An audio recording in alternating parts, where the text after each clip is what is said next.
Hey everyone, welcome back to the channel.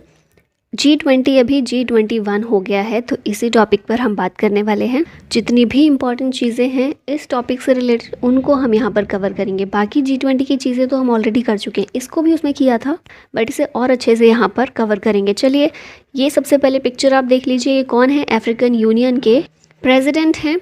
और African union जो G21 हुआ है उसमें कौन शामिल हुआ है? अफ्रीकन यूनियन शामिल हुआ है भारत में।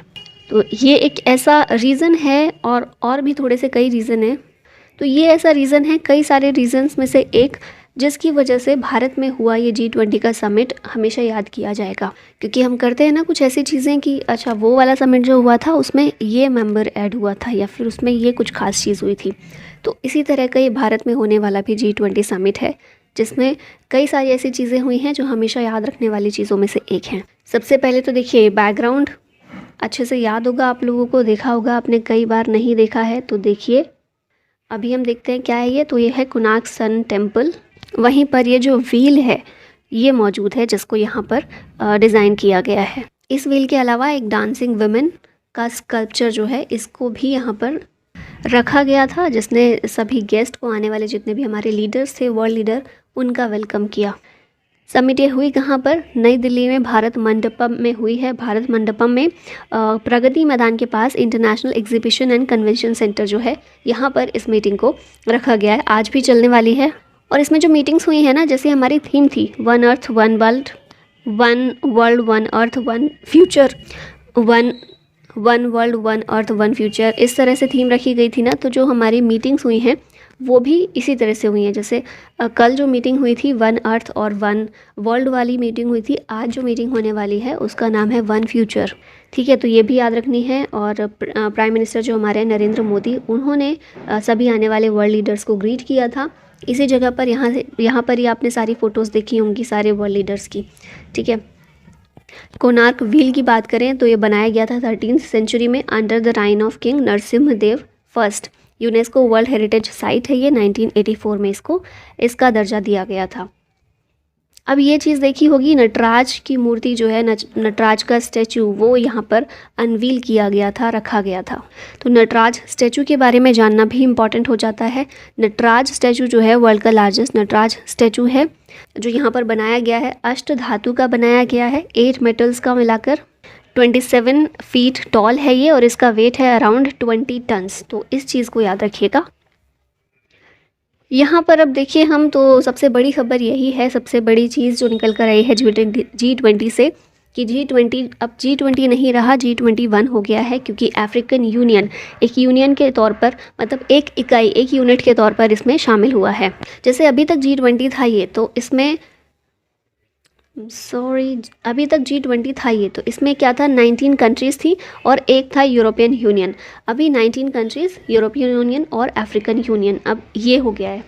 और ये वीडियो आपने नहीं देखी है ना, तो आपको बिल्कुल देखनी चाहिए जाकर। जैसे ही हमारे प्रधानमंत्री ने अनाउंस किया कि अफ्रीकन यूनियन भी अब इसका पार्ट होगा, तो फिर अफ्रीकन यूनियन के प्रेसिडेंट उठकर आए, हमारे प्रधानमंत्री को उन्होंने गले लगाया, बहुत ज़्यादा खुश थे।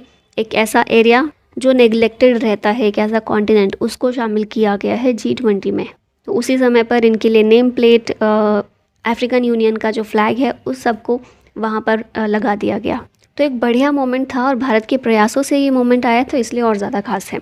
ठीक है, अभी आगे देखते हैं कुछ चीज़ें। ये चीज़ याद रखनी है, समिट कौन सी है? ये 18th समिट है ना, 18th एडिशन है G20 का जो भारत में हो रहा है। और इसी 18th एडिशन में अफ्रीकन यूनियन फुल मेंबर बन गया है। कुछ महीनों पहले भारत ने इसका प्रस्ताव रखा था, प्रपोजल दिया था कि अफ्रीकन यूनियन को भी G20 का पार्ट बनना चाहिए। तो वो प्रपोजल फाइनली कंप्लीट हो गया है, फुल मेंबर बन गया है अफ्रीकन यूनियन। अफ्रीकन यूनियन के जो चेयरपर्सन हैं अजाली असौमी, इनवाइटेड गेस्ट के रूप में आए थे और फिर बाद में जैसे ये अनाउंसमेंट हुआ, इन्होंने अपनी सीट ली G20 टेबल पर। अफ्रीकन यूनियन में अफ्रीकन नेशंस हैं 55। ठीक है, 55 अफ्रीकन कंट्रीज़ हैं जो इसका पार्ट हैं। सेकंड मल्टी नेशन ग्रुपिंग है after the European Union to be a permanent member of the G20। जैसे मैंने बताया 19 कंट्रीज़ हैं, फिर एक है यूरोपियन यूनियन और अब हो गया है अफ्रीकन यूनियन। तो अभी ये जो है हमारा G20, इसको रेफ़र किया जाएगा एज G21। यहाँ बेसिक चीज़ें कुछ अफ्रीकन यूनियन की देख लेते हैं। अफ्रीकन यूनियन एक सिग्निफिकेंट ऑर्गेनाइजेशन है जिसमें 55 मेंबर स्टेट्स हैं। अफ्रीका कॉन्टिनेंट के ही ये सारी कंट्रीज़ इसमें शामिल हैं और इसे ऑफिशियली लॉन्च किया गया था 2002 में as a successor to the Organisation of African Unity. इससे पहले क्या था, अफ्रीकन यूनिटी नाम का एक ऑर्गेनाइजेशन हुआ करता था। इसके सक्सेसर के रूप में 2002 में इस्टेब्लिश हुआ अफ्रीकन यूनियन। ठीक है, अफ्रीकन यूनिटी 1963 में बना था जिसमें 32 मेंबर्स थे। फिर 2002 में बना दिया गया अफ्रीकन यूनियन। इसका हेडक्वार्टर है अदिस अबाबा इथियोपिया में। चेयरपर्सन अभी जो आए हैं हमारे देश में अजाली असोमानी। कमीशन चेयरपर्सन है इसके मौसा फाकी। पार्लियामेंट्री प्रेसिडेंट हैं फॉर्च्यून जेड चारुम्बिरा। अच्छा, ये भी आपने। अब नेक्स्ट देखिए, दिल्ली डिक्लेरेशन की आपने बहुत बात सुनी होगी, न्यूज़ में बहुत ये चल रहा है सोशल मीडिया पर कि भारत की बहुत बड़ी जीत है कि दिल्ली डिक्लेरेशन हम कंप्लीट करवा पाए। क्योंकि अभी तक सभी बोल रहे थे, वर्ल्ड में सभी बोल रहे थे कि कुछ भी हो जाए दिल्ली डिक्लेरेशन तो नहीं होगा पास, है ना, ये रेजोल्यूशन नहीं पास होगा। रशिया का भी ये कहना था कि वो नहीं करेंगे, ये इसको ब्लॉक कर देंगे या कुछ। लेकिन फाइनली ये न्यू दिल्ली डिक्लेरेशन अडॉप्ट कर लिया गया है सभी वर्ल्ड लीडर्स के द्वारा जो भारत में आए थे इस G20 लीडर्स समिट में। निर्मला सीतारमन जो हमारी फाइनेंस मिनिस्टर हैं, इनके इस ट्वीट से भी आप समझ सकते हैं, today at the G20 leaders summit new Delhi declaration is officially adopted.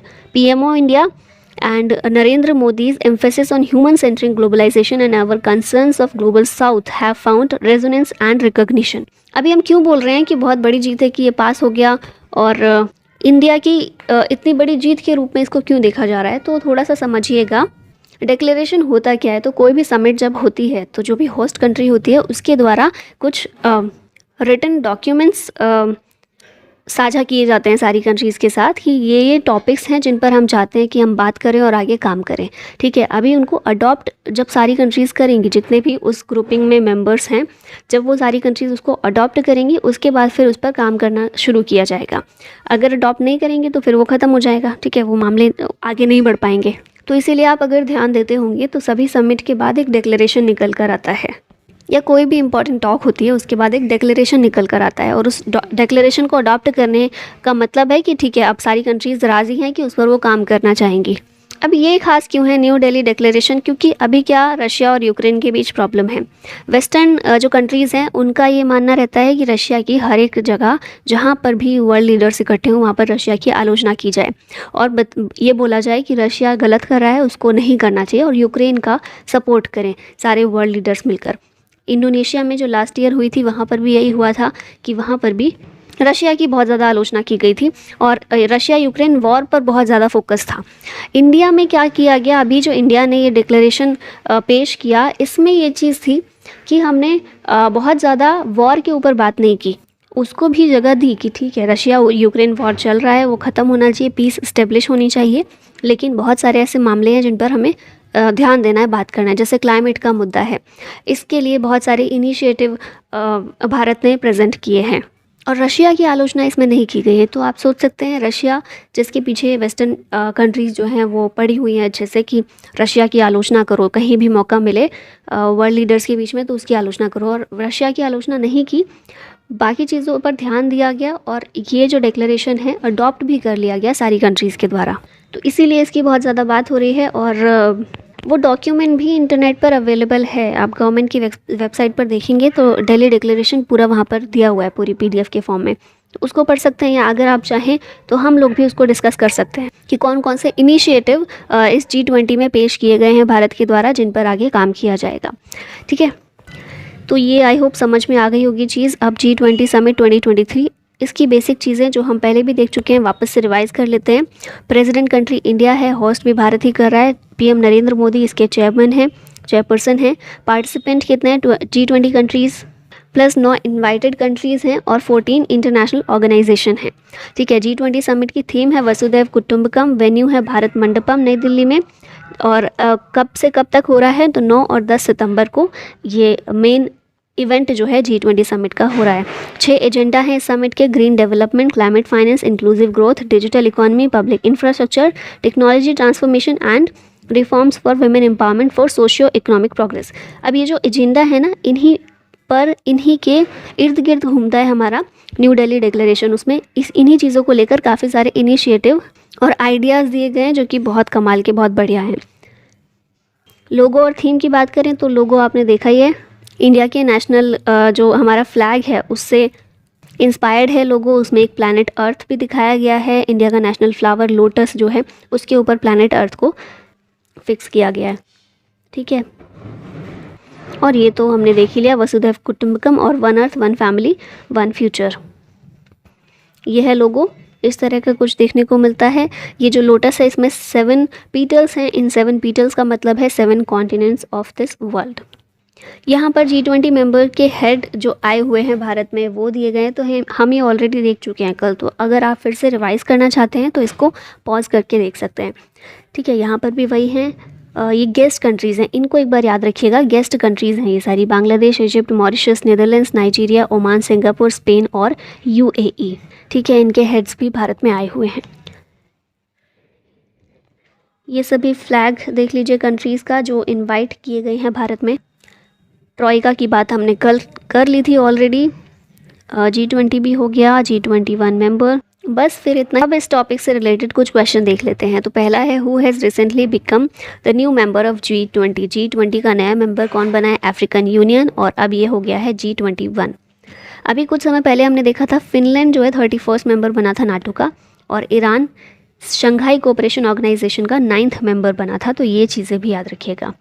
Where is the headquarters of African Union located? इसका हेड क्वार्टर हमने देखा था अदिस अबाबा इथियोपिया में लोकेटेड है। और कितने मेंबर्स हैं इसमें? 55 हैं अफ्रीकन यूनियन में। चेयरपर्सन है इसके Azali Assoumani. Which country will host 19th G20 summit in 2024? 19th summit जो होगी G20 की नेक्स्ट ईयर, वो कौन इसको होस्ट करेगा? तो ये ब्राज़ील है, ऑप्शन ए करेक्ट है। लास्ट ईयर हुई थी इंडोनेशिया में, अभी भारत में हो रही है, फिर होगी ब्राज़ील में।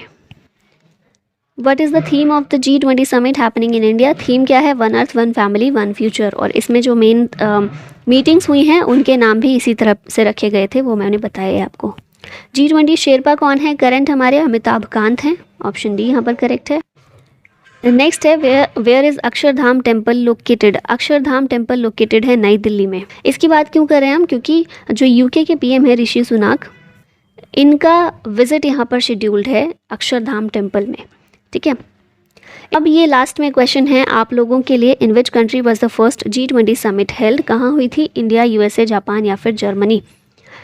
तो फाइनली इसके साथ वीडियो का होता है एंड। आई होप चीज़ें आपको क्लियर होंगी, और डिक्लेरेशन के बारे में ज़रूर बताइएगा कमेंट बॉक्स में। आप चाहते हैं तो हम उसको कर लेंगे, उसके बेसिक चीज़ें जो हैं, मेन पॉइंट्स जिन पर आगे G20 कंट्रीज़ मिलकर काम करने वाली हैं, ठीक है। तो बस इतना ही। Thank you so much for watching. जय हिंद।